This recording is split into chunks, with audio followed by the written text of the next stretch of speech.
Les impôts sur les propriétaires immobiliers explosent.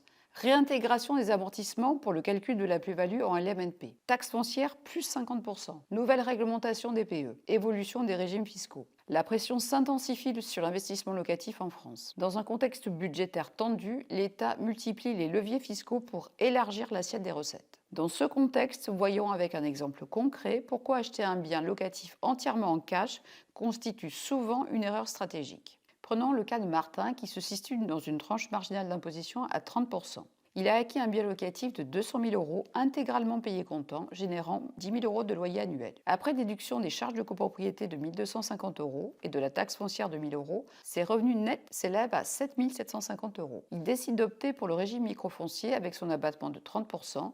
Sa base imposable atteint donc 7 000 euros. Avec un taux marginal d'imposition de 30% et les prélèvements sociaux de 17,2%, Martin paie environ 3 300 euros d'impôts, soit plus d'un tiers de ses loyers bruts. Sa rentabilité nette après impôt tombe ainsi à 2,2% sur les 200 000 euros immobilisés. Comment optimiser cette situation? En remplaçant l'achat cash par un financement à crédit avec 20% d'apport et en basculant vers la location meublée au régime réel. Cette stratégie permet de déduire les intérêts d'emprunt et d'amortir le bien ainsi que le mobilier, ramenant souvent la base imposable proche de zéro pendant plusieurs années, et de conserver la trésorerie pour d'autres investissements.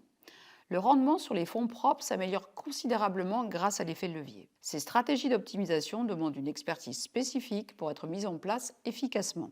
Cliquez sur le lien dans ma bio pour réserver un appel et candidater au Club IMO de Geneviève.